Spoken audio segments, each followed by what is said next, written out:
right, and here we go. Season 2 has officially begun, and with that, we have a lot that is going on here.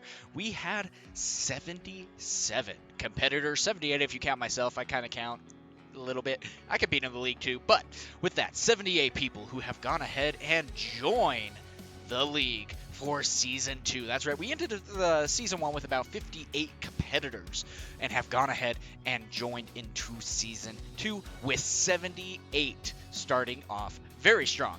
And with that, people were excited and ready to compete with that. And so we have an exciting match that is going on between a veteran here who was here Season 1, and that was Duhbroski. And at the same time with that, we are going against another competitor, which is going to be Moxi, a newcomer to the league. And so that'll be interesting to see. And with that being said, though, it's going to be really interesting because we don't necessarily have a whole lot of information going on with those who are in newcomers in the league. You know, we don't necessarily know what kind of gameplay they might have going on. You know, with people like, for example, Solo Falcon, we know he's going to be probably playing a different deck every single week.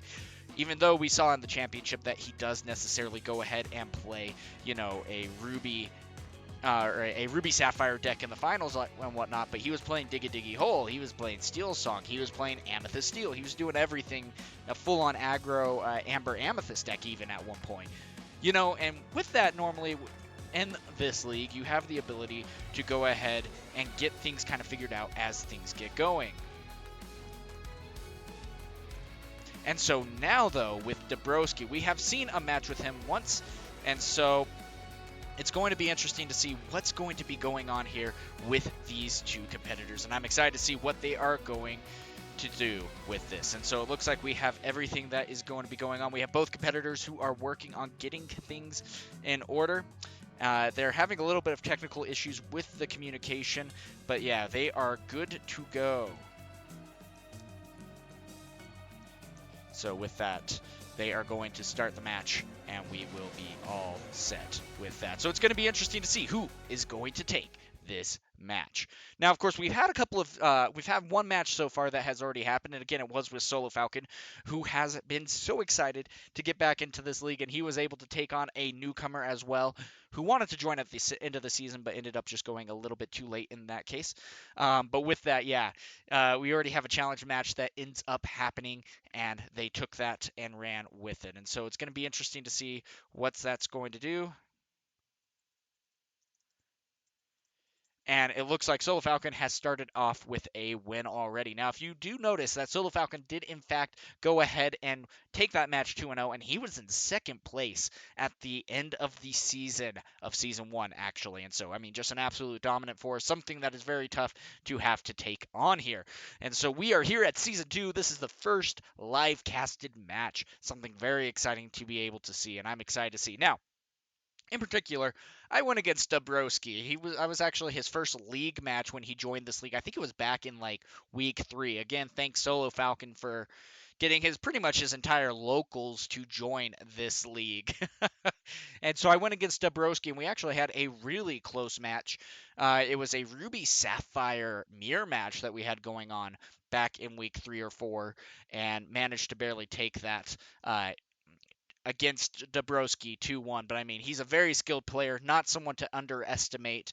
And that's going to be also the interesting thing here as well. And something to keep in mind is that, you know, we are going into a brand new meta with this new season. And so it's going to be a very interesting matchup here to see kind of where this meta even takes us. We've only had 2 weeks in particular with this new meta, and that is not a lot to really go off of on what we might necessarily see.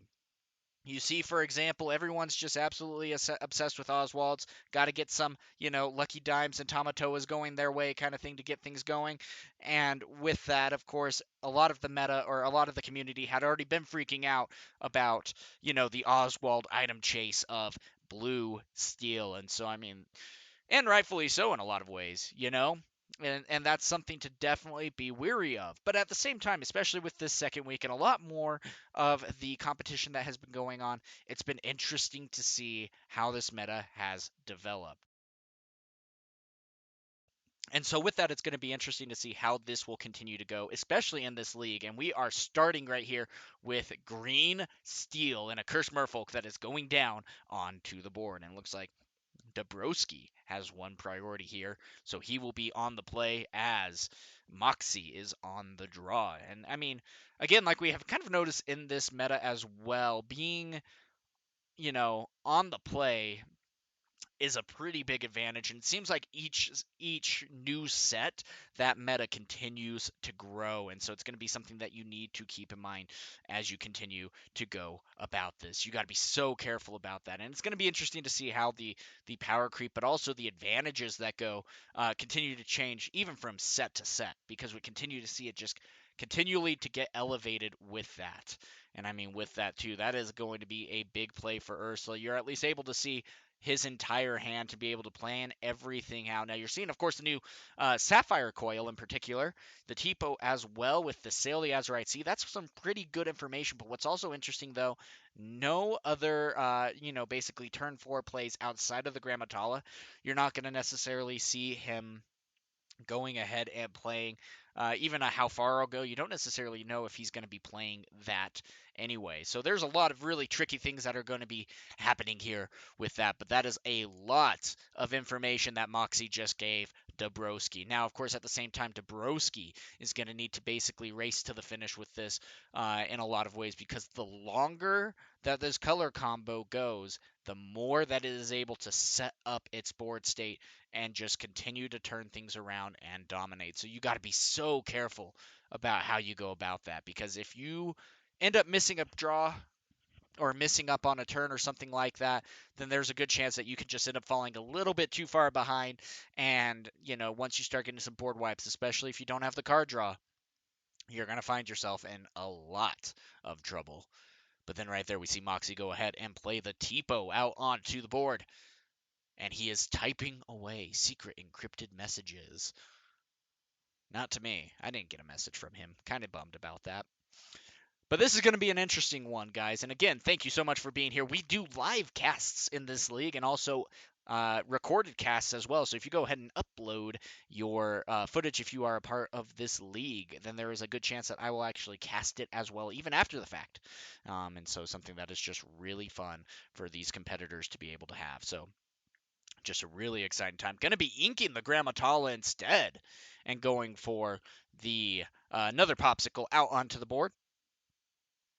And then with the final 3, going to be doing a brawl to take out the Cursed Merfolk, and that'll stop him from being able to have to discard a card with the Tipo challenge in this case as well. So that's going to be a good move on his part.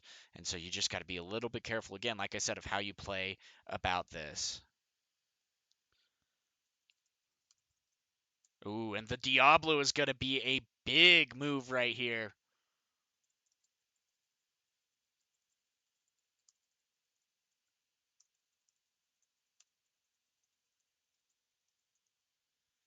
And so this is going to be a big move, especially if there's not a lot of removal to be able to take care of the Diablo.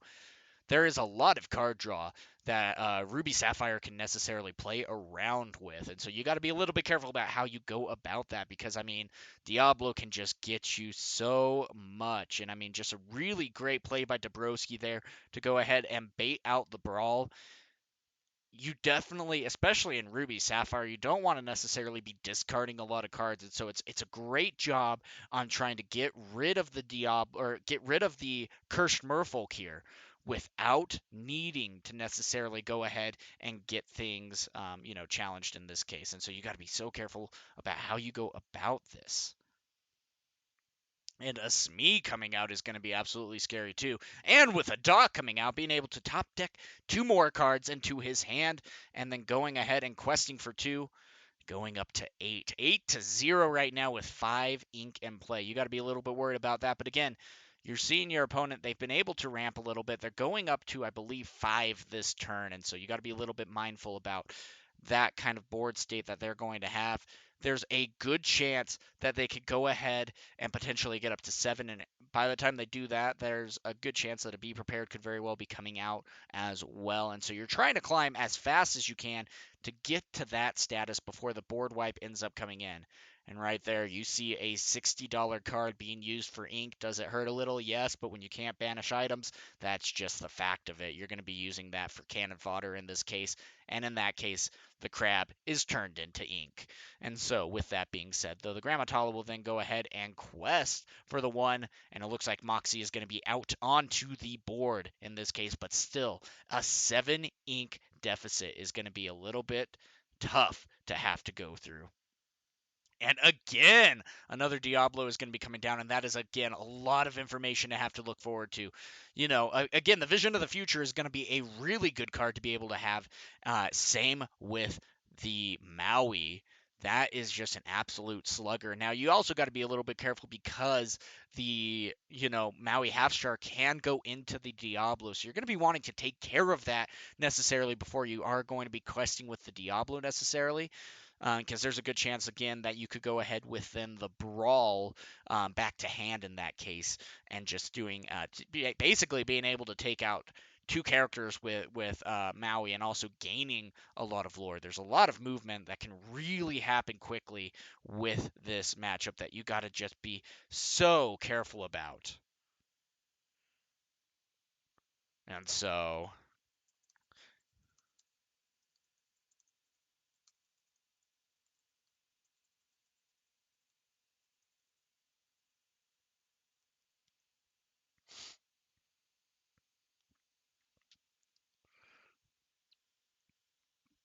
ooh, and going wide. But again, you got to be a little bit careful. And there's another one that's going to be coming in.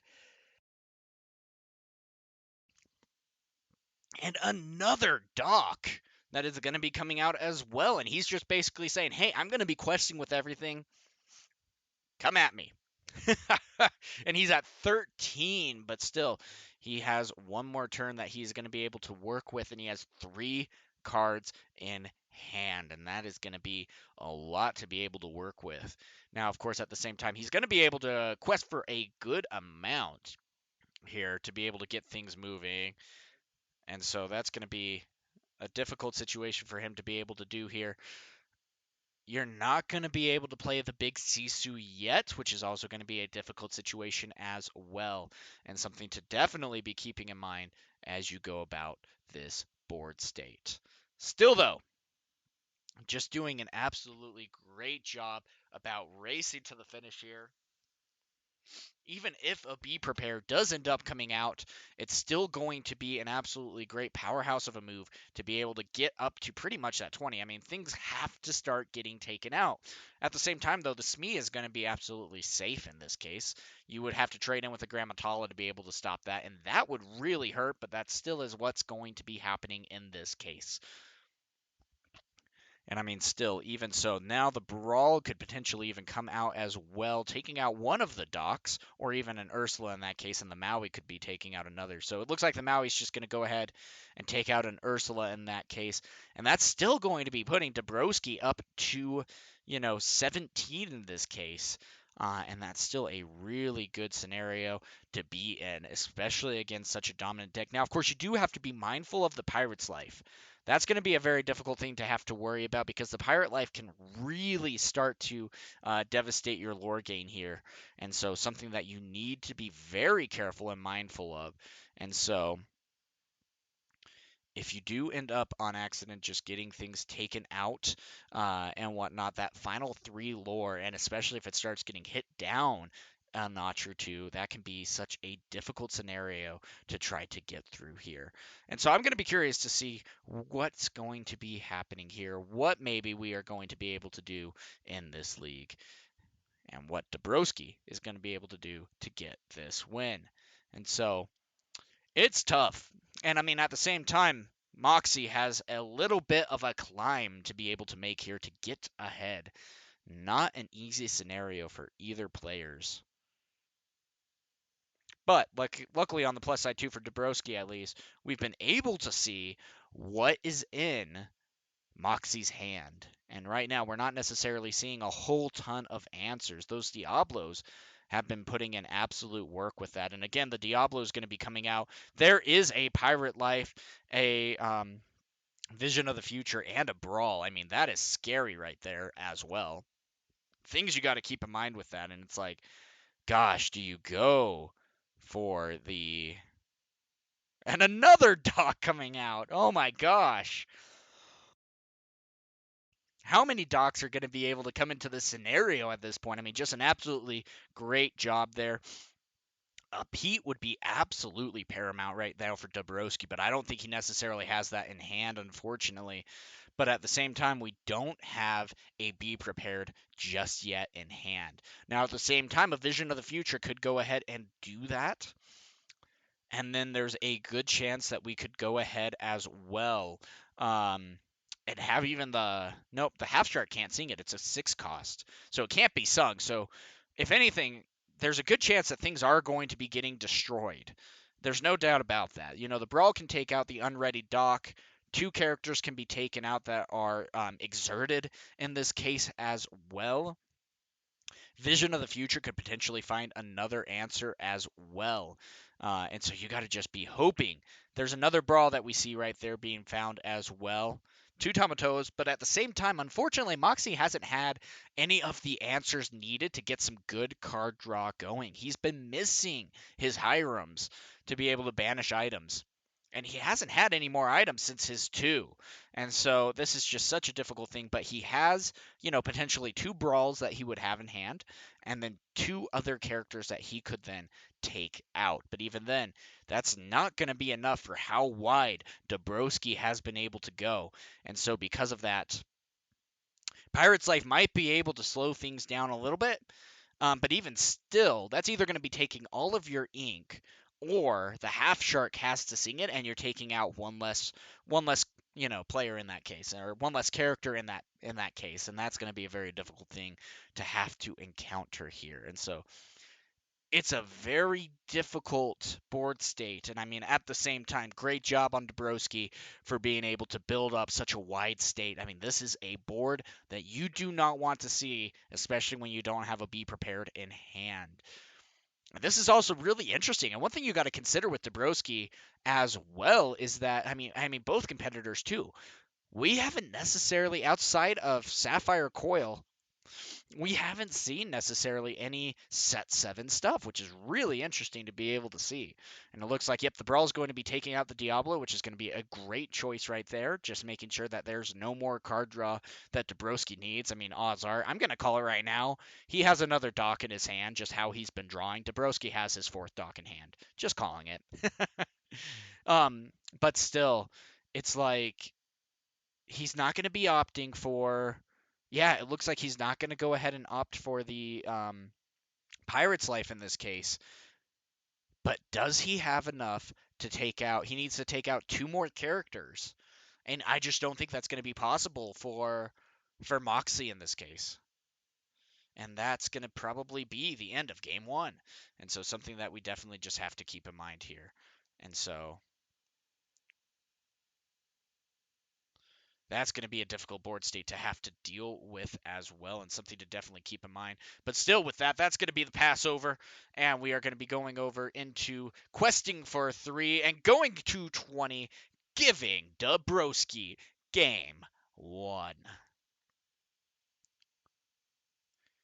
And that was a tough situation because, again, it really comes down to, yes, you need to use that Pirate's Life to be able to get ahead, but at the same time, that is going to be severely slowing you down. That is something that you just got to be so careful about doing because it costs 6 ink to sing and whatnot, but that would have at least been able to go ahead and get, the characters down to where he would have been probably at 19.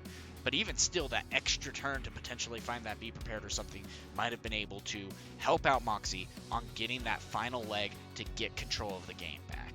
But at the same time, unfortunately, Moxi just wasn't able to get that momentum shift at all.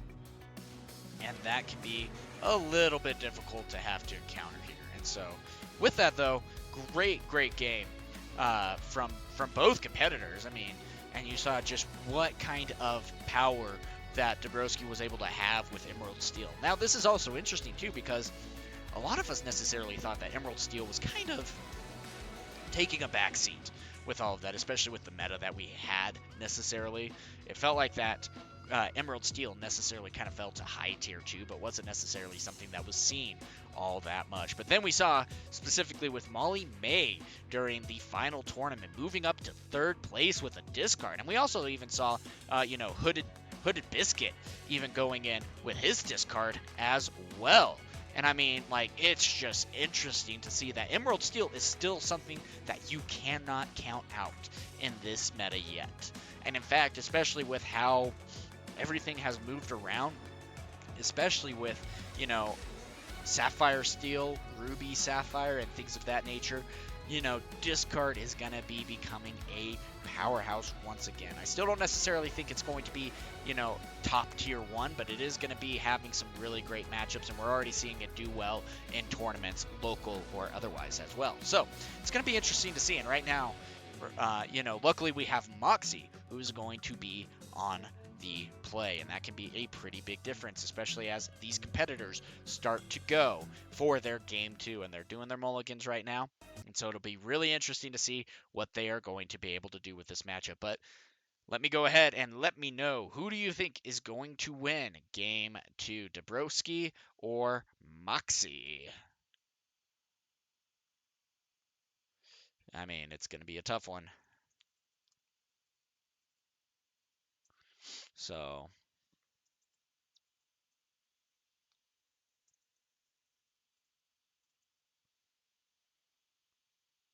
here we go, guys.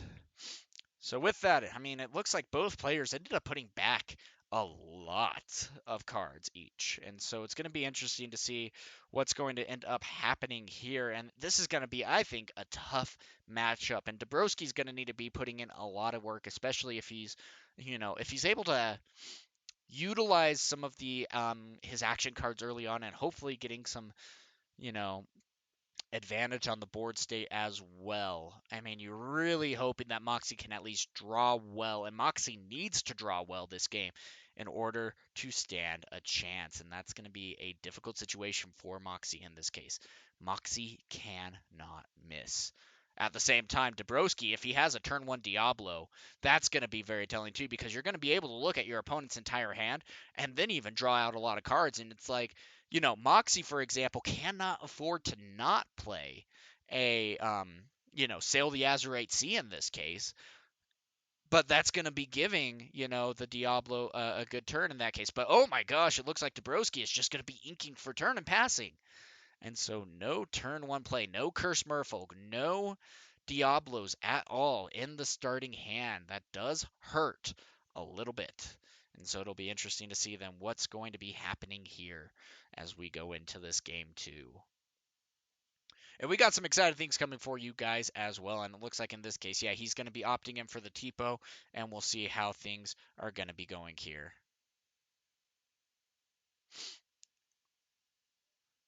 And so it's going to be fun to see what's going to be happening here as well.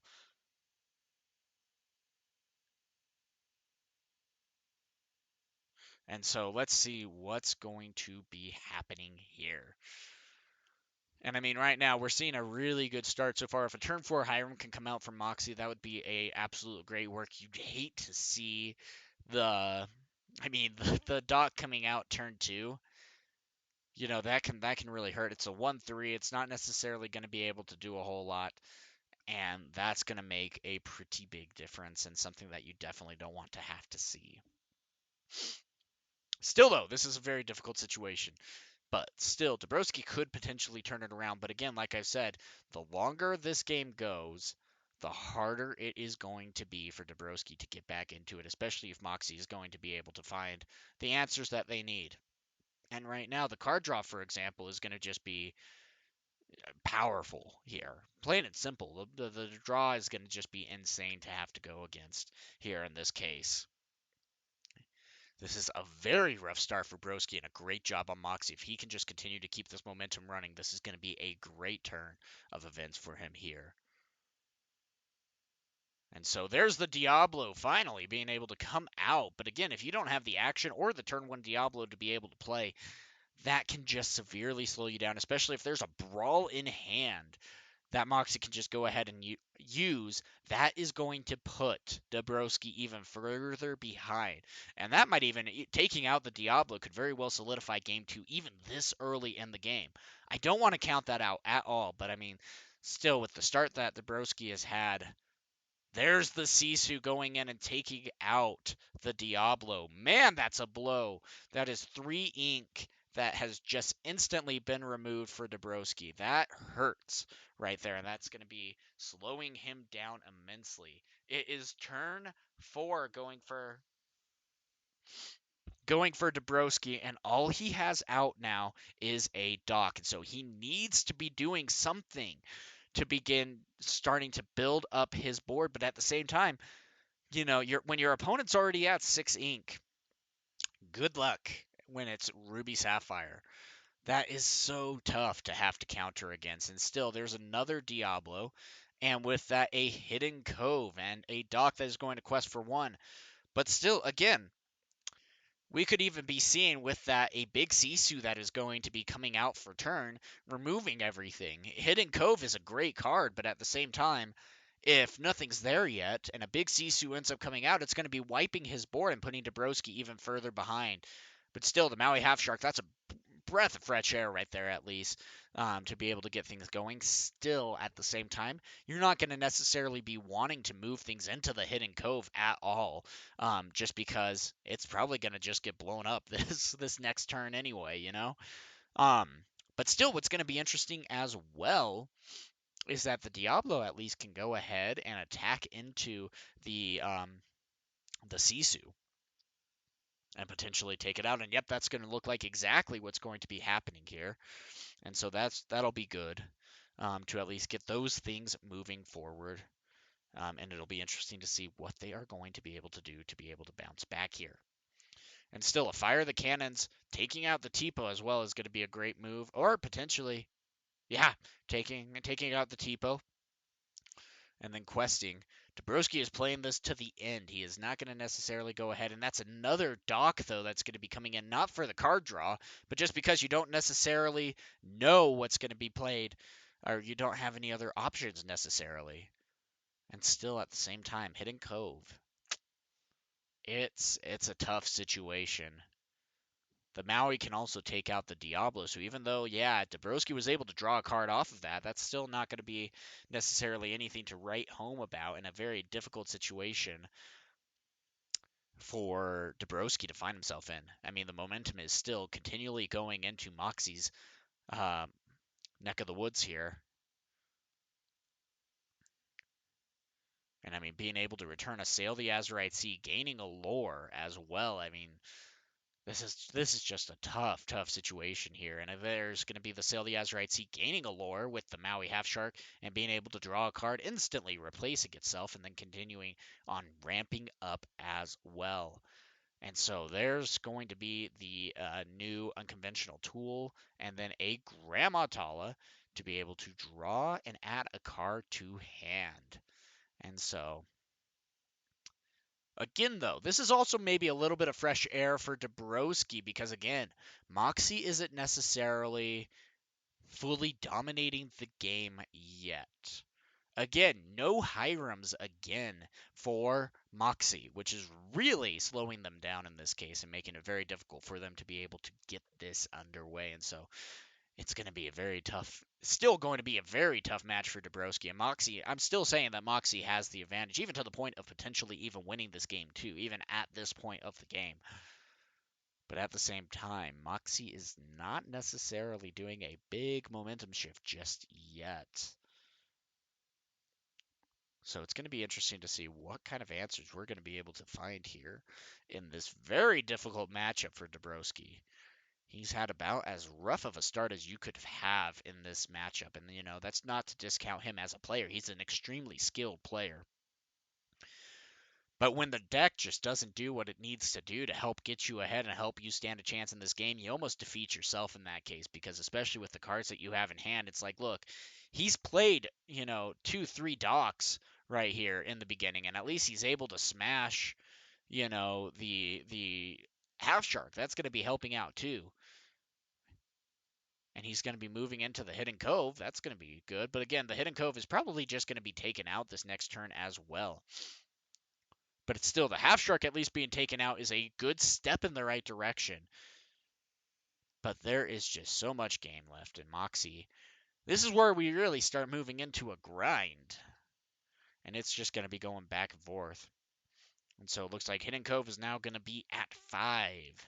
Still going to be standing strong here. And hanging in there. Oh, it looks like, yeah, he took that out. Probably didn't realize that it has 6. Probably thought at 5. And of course, Duhbroski was nice enough to take that back. And there's the Hiram coming out, banishing the pop, and being able to draw 2. And I mean, again, this is probably one of the biggest complainer cards to complain about in this set is Hiram, and of course the Diablo. Everyone's going to be always complaining about the Diablo here, and the Hiram, and especially when we saw the Oswalds come into play and everything. People were calling for the Hiram errata and things of that, the Bell errata and things of that nature too. So it's going to be fun to see how things are going, but I still feel like the meta as a whole is still in a fairly healthy place. I mean, again, the new Tamatoa is still probably the most broken card of the set. The Bell is still a great card. But when you think about the power of the Tamatoa, especially for only 2 cost more than the Hiram and what it's able to do, go ahead and, get 2 items back from the discard. And then when it quests, you can play an item for free, especially when there's a lucky dime in that color combination that you're, of course, going to be able to play. It's like, sign me up. So, because you can go ahead and play right away, your dime with the Tamatoa after a quest. And if you have a big Tamatoa in play, cool. You can go ahead and activate the dime and instantly gain that lore just like that for 2. Instead of 9 that you had to be able to pay for that last set. So it's just absolutely gross what that is able to do. But I mean, that's still a big turn. And so, again, there's another Diablo to come out. So, I mean, if the Hiram goes ahead and pops off, you got to be a little bit careful about that because that's going to be at least going ahead. And so this is going to be interesting to be able to see what both players are going to do. And I mean, we have played a lot of Lorcana here in this game 2 match, but at the same time, we are still finding ourselves pretty much in the beginning of the game. I mean, it's 4-3.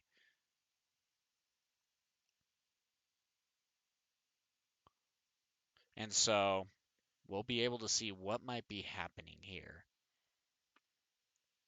And so moving into the Cove is going to be saving him from brawls, at least until the Grammatala takes it out. The Grammatala is probably going to go ahead and attack right into the Hidden Cove, and then we're going to maybe see a brawl into the Diablo here. Excuse me, guys. I have a chronic cough here. I have a cough that just won't leave. But still, this is going to be really interesting because the Grandma can at least take out the Cove. Then you can go ahead and brawl the Diablo and draw the 2. And there's also even a good chance that there isn't going to necessarily even be, a brawl in hand or something to even take out the Diablo just yet as well. And that's going to be something to keep in mind as well. There's a lot of things to remove, which is going to be good as well. And so the Hidden Cove is officially destroyed. You can ice block and play a Sisu. You can just go straight for a brawl and take out Diablo. You can even go ahead and he's at 8. He can do a big Sisu. And there's the big Sisu, for example. And I mean, it's just an absolutely great play right there. Man. And that is absolutely devastating for the board state. Now, of course, maybe we might be able to see a Zeus come in and take out that big Sisu. But even still, this is not something that you want to see if you are Duhbroski right now. Moxi has a lot of control in the board state right now. And there's another Diablo coming out and an Ursula. You're at least able to see what's in his hand. Tamatoa Lucky Dime. Oh, no songs, but still great information. that is a lot to be able to see. But hey, you know that your opponent at least doesn't have any be prepareds or anything like that. But Crab and Dime is going to be extremely scary, especially being at 8 ink. That is a very scary situation to find yourself in. It's something that you need to be able to go. And that's the hardest part about this meta, and this is why you would necessarily want to have a Zeus in your deck. There was a game that I was going against Solo Falcon, for example. We were just brawling it out, kind of thing, practicing and whatnot. And he played 3 of the 6-cost Tamatoas, and I was saving my Zeuses every single time for those Tamatoas, and it just really slowed down his gameplay to the point where I was at least able to, take the game and run with it, which was really helpful. And especially with how prominent, blue is going to be in this meta, you need to be able to have as many answers as you can for the crab in this case. And so you're hoping that you're going to be able to, deal with these situations and scenarios. Because I mean, right there we go. You're going to be seeing, the popsicles going back, maybe even an ice block as well. Ice block could very well be going back as well, but it looks like in that case he's going to be choosing the 2 popsicles to go back to hand. And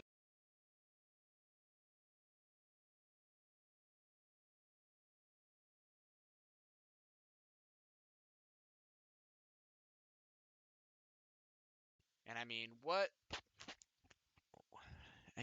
it's like, what can you do in this case? You have a Diablo out, you have an Ursula out, you know what's in your opponent's hand within reason. I mean, they still just barely drew 2 cards. You know a Lucky Dime is coming out next turn. And there's at least a Pete coming out and a Doc that is going to be able to draw 2 cards. But still, Lucky Dime, that's going to get 6 going out for Sisu in that case. That is a lot of lore, and that's going to be moving up Moxi to 15, and that's pretty much going to be securing the game right then and there. I mean, rightfully so. Moxi has been able to slow and steadily climb up the ranking, build up their board state, build up everything that they need to be able to take this game. And Duhbroski just again hasn't been able to find any answers at all. And there's another Sisu that is going to be coming out as well, wiping the board right there. And then we are going to be, of course, seeing the Tamatoa going ahead and questing for 2 going up to 11. That will go ahead and play the Lucky Dime for free. And then he is going to be able to pay the 2 that he needs to be able to activate the dime and gain another 3, then everything will be able to quest. So 17, 18, 19 right there. And that is going to be so difficult to have to endure. And I mean, that's game right there. I mean, Duhbroski has no options yet left. He has a couple cards in hand. There's nothing that he can necessarily even draw to. But that Robin Hood is going to be throwing the game down. And that's going to be game 2 going to Moxi.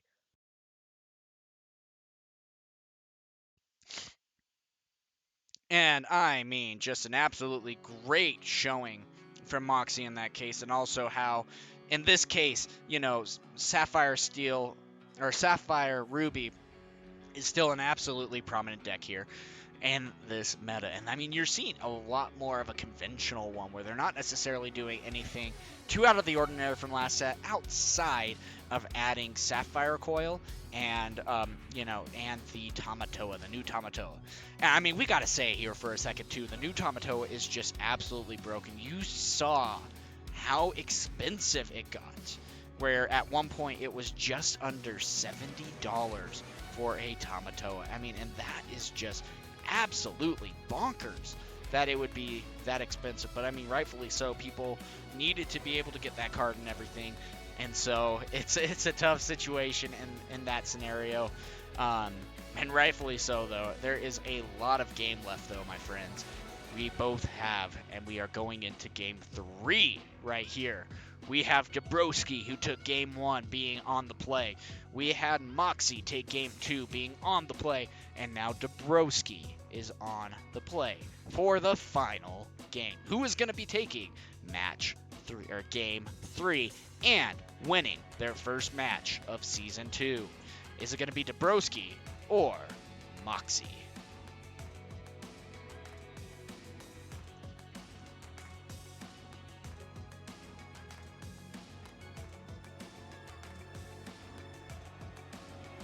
And I mean, this is going to be a very difficult situation for you to find yourself in. You know, you're really hoping Duhbroski here at least is going to be able to get a strong hand to be able to hit the ground running, just like how he was able to last time. Game 1 was exactly what you wanted to see for Duhbroski in this case. He was able to build up his board state. He was able to get the card draw. And especially if you give Emerald Steel their card draw that they need with the Diablo, you know, you're just going to be basically giving your opponent the game, and that's going to be the hardest part. And that's exactly what we saw with Duhbroski. He was able to go ahead and just take everything that he needed here and just absolutely dominate the game. He was able to get to 17 more when his opponent was barely even at 5 ink. And it's like, what do you do in that case? You had 7 characters out onto the board. Likewise, though, we saw Moxi that was able to go in on game 2 and just absolutely devastate everything and build up everything that they needed to be able to get things moving here. And that was an absolutely interesting play on being able to just maintain the board state, get the cards that Moxi needed in their hand to be able to hit the in-game running and just absolutely dominate it. So here we go. Game 3 for our competitors here. And we're going to be seeing a Scar going down for ink for Duhbroski, a Diablo to say, hey, show me what you got. And it looks like that is an interesting board. That's interesting. So you at least have the Tipo. It's 2 Sisus, which is going to be interesting. The Ice Block combo with the Sisu as well is going to be a little bit scary for the Diablos. But we're only seeing a Tipo. We're not seeing a Sail the Azurite Sea. So card draw and ink is going to be a little bit difficult here for Moxi. And that's going to be a, you know, hopefully a welcome here for Duhbroski, and hopefully something that can really change things around here for Duhbroski. But still, at the same time, he didn't necessarily, or he hasn't, yeah, he didn't have any actions to discard to be able to get things going. But still, the Smee is going to at least be able to gain, to come into play. And then the Diablo is going to be able to quest for 1. Now, at the same time, you're going to be seeing the Tipo come out for turn and then placing a card down. It's probably, you're safe to say that it's probably going to be one of the Sisus that he might be putting down in that case for ink. So the Pirate's Life, that's something that you didn't necessarily see in the opening hand. So that's a new card. So you know what card he then drew from being on the play. And so that's a lot of information that you just got from him being able to ink a Pirate's Life there. And so that is a great advantage for Duhbroski to have. And now he's going to be able to go ahead and play a Prince Philip. Now that's going to be something that has Ward. It cannot be the target. And being also at a 3-2 is a very scary thing, especially with it having the ability to quest for 2. That is going to be a very telling thing. And I mean, right now, Duhbroski is doing everything in his power to get ahead in this game. Now, at the same time, Moxi has a difficult choice to make. We saw that there was trouble with ink. We saw at least, you know, the Hyra might be able to help, but you have to have something to ink to be able to do that. And you might not be able to have the ink. There's the Tamatoa at least, so they do have the ink needed. But do you go ahead and play the Sisu for some board control, or do you go ahead for the Hiram? And yeah, it looks like we are going to be opting to pop the ice block, sorry, to go ahead and draw the 2 cards. And that is such a difficult choice to be able to make. But at the same time, the only thing that you would necessarily be able to take out, even at this point, would be the Diablo, which isn't necessarily anything to write home about. And I mean, at the same time, still, Duhbroski has so much information in his arsenal when he was able to at least see what his opponent had in his hand. And so it's going to be really interesting to be able to see. There's the Diablo at least coming out. Not a shift, so it can't go ahead and quest yet. But still, going up to 9. The Smee is going to be taking, you know, damage because it's not Captain Philip. Nope, he's a prince. He's not a captain. So there is a damage that Smee indeed will take. Now, at the same time, the ice block is gone, so the Diablo is safe to play, and that's going to be a great sigh of relief right there, especially as, you know, Moxi is moving into the 5 ink territory. And that's going to be the scary part, too, because if you go ahead and you play the Sisu, there's a slim chance, that there is going to be, you know, a big Sisu that maybe can come in turn 6. But odds are Duhbroski's probably been saving, a Fire the Cannons, which we know he has in his deck at this point, that he's potentially saving at this point for if the Sisu, so he can avoid the Sisu shift. And if he can do that, I mean, his characters are questing for so much lore. I mean, we're going to be, looking at 6 more lore gain, going up to 15 before your opponent's even at, 6 lore, for example. It's like, what are you going to do? I mean, at the same time, Moxi needs to at least get, Assail the Azurite Sea, something to be able to get to 7 lore and board wipe here before it is too late. But it also might even be a little too late. But still, taking out the Smee is a great move right there. That's a great choice from Moxi, because that'll slow down at least 2 lore and only put him down to 13. And then the Sisu will come out, taking out the other Diablo, which is going to be a good move as well. And so slowing down Duhbroski a lot, but you're also going to be giving him cards on this next turn as well. But the big question, does Moxi have a big Sisu in hand? That is going to be one of the scariest things that you don't want to face. And still, there's going to be a Scar coming in, a quest for 3 in that case. And then we are going to be going up to 12 and seeing a pass right there. And now, of course, there's a little bit of the sauce with the Scar, something that is really fun to be able to see.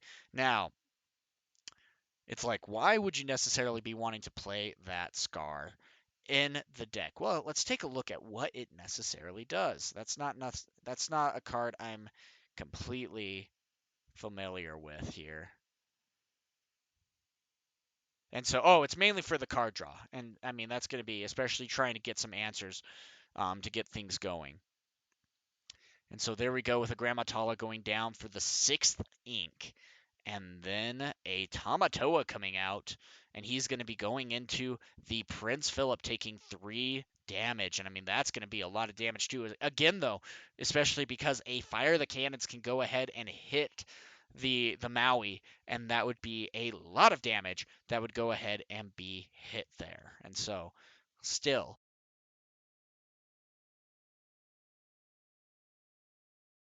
this is going to be interesting to be able to see. And it's like Duhbroski has the cards in hand. He has a lot of options. But again, the later we get, the harder and the bigger the grind is going to be for this matchup here for Duhbroski.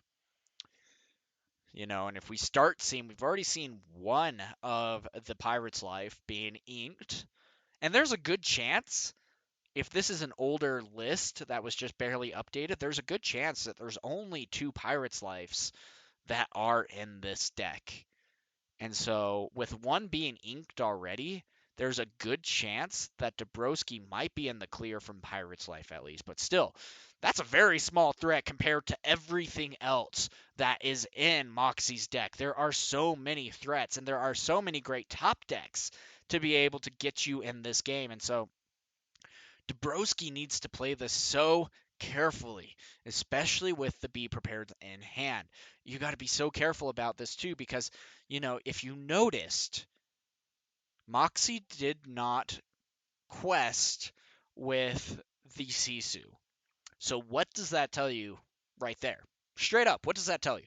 And that's going to be something that you have to be so weary of. You're reading the field, trying to figure this out, because the Diablo would, potentially just love to take out that Sisu, but the fact that he's now questing with it tells me a lot right now on what that could particularly mean.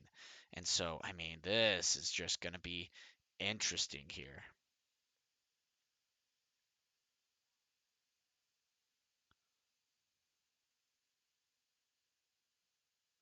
Anyway, so we'll be able to see what might be happening here, and something to be able to get things underway as well. And so it's going to be so interesting to be able to see what might be happening. And I mean, there's at least a dock. He's not going to be discarding his hand, but he might not necessarily have great options either. And so he's at least going to be drawing a card off of the top deck. But again, this is still going to be just a very difficult situation for him to find himself in. 13 lore is a great place to be, but that's almost like just barely too far away to get that win. And you got to just be so careful about how you walk at this end game here, because one card from Moxi can change the entire board state for Duhbroski. Just a very difficult walking the line here. And it's like, and Moxi has still a pretty good advantage here, especially with this in game. Now, of course, doesn't have items necessarily with the Hiram, and so only is going to be able to gain one, not going to be able to necessarily do much. But there is the be prepared in that case to wipe the board. And I mean, that's also the thing to keep in mind too, was Duhbroski kind of holding back a little bit as well, not going super wide because he was waiting for the be prepared. But the double trouble with the Scar is a great move from Duhbroski, and also the patience that he might have necessarily been exercising right there. And we see the Robin Hood going down for ink, putting Duhbroski at 5, followed by ooh, nice, a Diablo and a Go-Go. But again, a Sisu would just be absolutely devastating the board state for Duhbroski here. And again, that slow climb that Ruby Sapphire will have can be a scary thing. And there's the big Sisu right there, taking out not only the Diablo, but taking out the Go-Go as well. And that is such a difficult mountain to have to climb once again. And so there's at least a Dwarven Mine and a Dock, being able to draw 2 cards. So that's some good answers at least. And then, of course, going to be doing a Smee to play another Dock to be able to draw 2 more cards as well.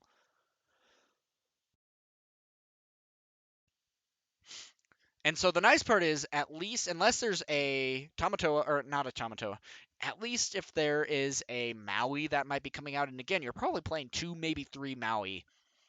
And so the Seven Dwarves Mine is at least going to be surviving. And so that's going to be good. Your opponent also has already used 4 ink to get out the Grandma Tala. Cool. And so you know that you're at least a little bit safe here in the sense of 1 turn to get you up to 16 lore and to potentially do 2 damage to the big Sisu here. You just got to be so careful about how you go about this. And of course, the Sisu's going to be taking out one of the docks. That's going to be a good move on Moxi's part.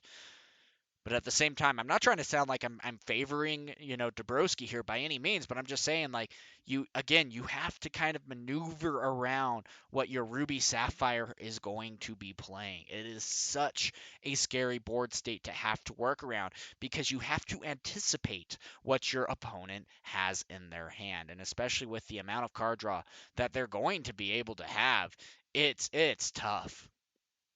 At the same time here too, there's at least going to be 1 gained for the Seven Dwarves Mine, and that's also going to slow down the 3 that the big Sisu could have necessarily gained that turn as well. And that's a little bit of a dynamic that you need to think about too. It's like, would you have rather gained the 3 lore, or would you rather be able to at least take out the mine in that case? Because there's still a chance that there might be a surprise card that could take out the Sisu this turn as well. Um, because if the Seven Dwarves Mine deals 2 damage to it, and you have a Fire the Cannons or things of that nature as well, or yeah, even that especially too, that's going to be a pretty devastating card as well, clearing up one of the things. And then, of course, moving in to deal 3 damage, or 2 damage, total of 3 to the Sisu, and then attacking him with the Dock. Yeah, it's like at that point, what would you have rather had in that case? Would you have rather, wow, would you have rather, had the 3 lore instead? But I mean, at the same time, the Seven Dwarf Mine is still going to be taken out in this case, but both competitors are still going to be top decking. Moxi has 2 cards in hand. One is a Sail the Azurite Sea, so that's at least going to be some card draw. But still, that's not necessarily a card you want to see necessarily at the end game. But I mean, a Vision of the Future might be. But at the same time, that's only leaving 4 ink left to be able to do something. That doesn't necessarily feel great. And you wouldn't necessarily want to take a Brawl here. That still feels kind of bad because, yeah, you could take out the Seven Dwarf Mine and you could take out the Grandma Tala in that case, which is, not horrible. but you're not necessarily feeling great about it.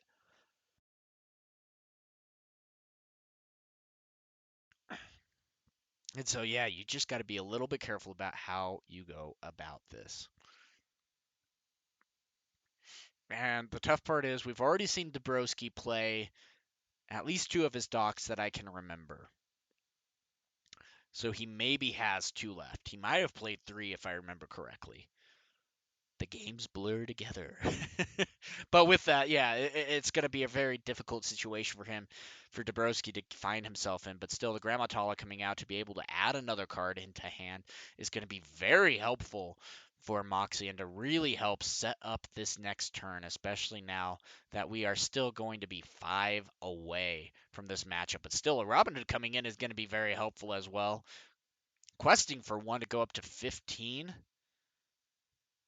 That's going to be pretty helpful, especially with the Robin Hood being able to do some board control and still be able to gain two. Also, with no ice block or no, you know, sapphire coil or things like that, it's going to be a little bit difficult to be able to take out the Robin Hood easily. And so that's going to be something to keep in mind here. I mean, Duhbroski is fighting for that win, and I mean, at the same time, Moxi just has not been able to get the lore gain that they need to be able to get close to finishing this game.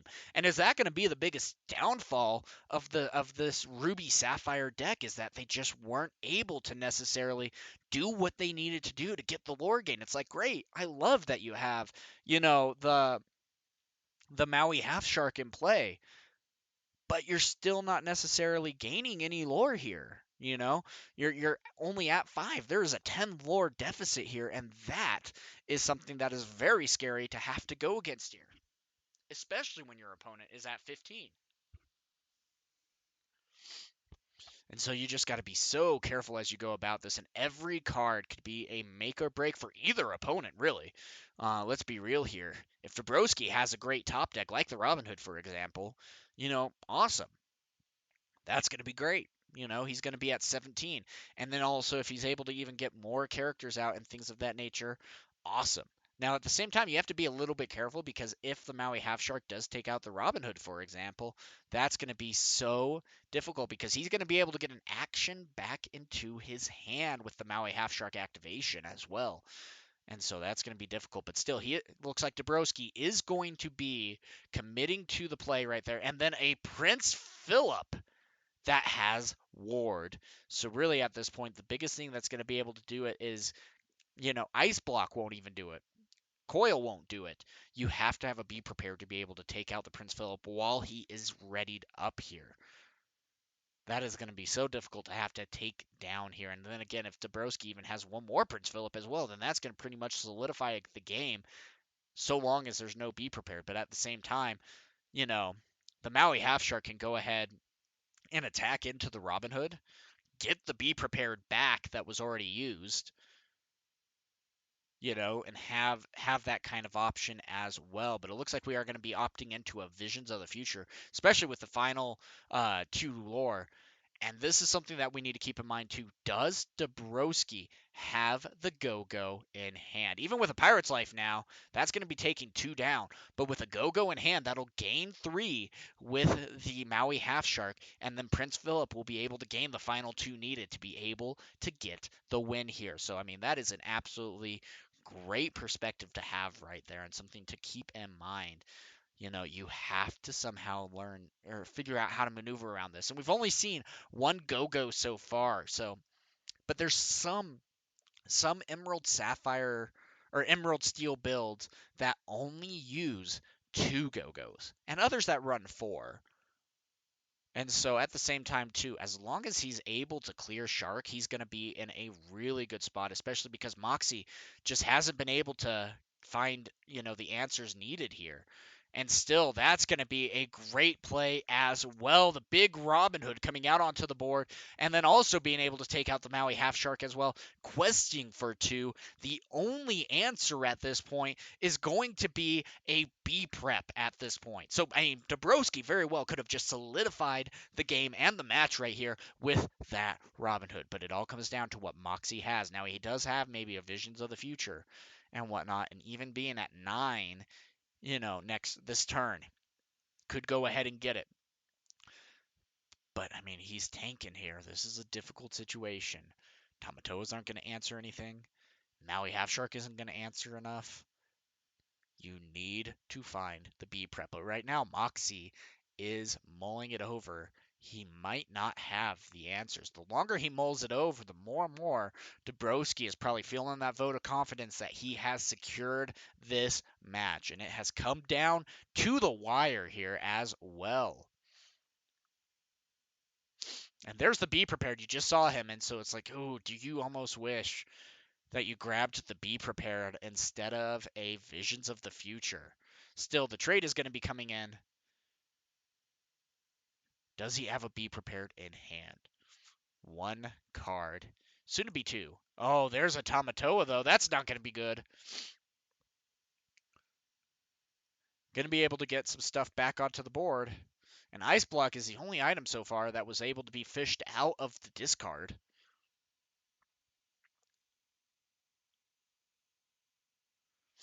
And again, if he top stacks anything, that might be a value. If he gets that go-go going, the hard part is go-go, you'd keep the go-go in hand and wait for the Tamatoa to take damage, if anything, kind of thing. But even the Tamatoa necessarily wouldn't be attacking into the Robin Hood necessarily. Still, going for the smash and then playing the dock is going to be a really interesting play as well. And then there's another Robin Hood coming out, a quest for one, or a quest for two, sorry. And then it's going to be a pass. So again, unless there is a Be Prepared, this game is as good as done. Big Sisu holds a lot of power here, especially because the Ice Block could go ahead and do that. But right there, we didn't necessarily see anything. But still, the Ice Block and the Big Sisu ends up coming out. But still, he has two cards in hand, right? No, he has one card in hand. Still, it is not over yet. Gonna be able to find some answers. There's a Robin. I mean, these Robin Hoods are just coming in absolute clutch, and then you're at least gonna be able to see a Diablo. At the same time, I really wish that we would have at least played the Diablo first to see the hand, and then elect if, for example, I was then gonna go ahead and play, the Robin Hood in this case. But even still, it's just like so tough to be able to go about this. And now his opponent, of course, is at 16. He is at the top deck here. And yep, that's going to be it, unfortunately. And it looks like that Moxi is going to be able to take round 3 and the match.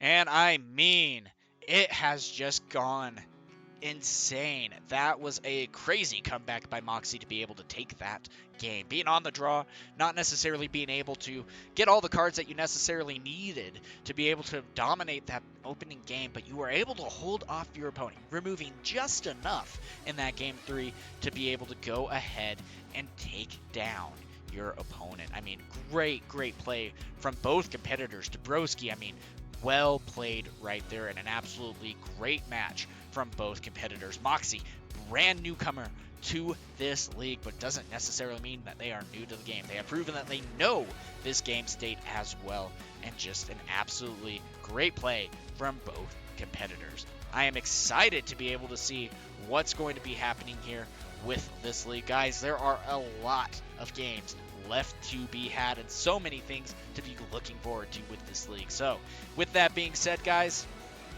it is so great to have you here. We're soon going to be over 80 competitors. I'm pretty sure we already are over 80 competitors just from looking at the Discord during this match even. There are so many exciting things coming your way. And until next time, guys, have a good one.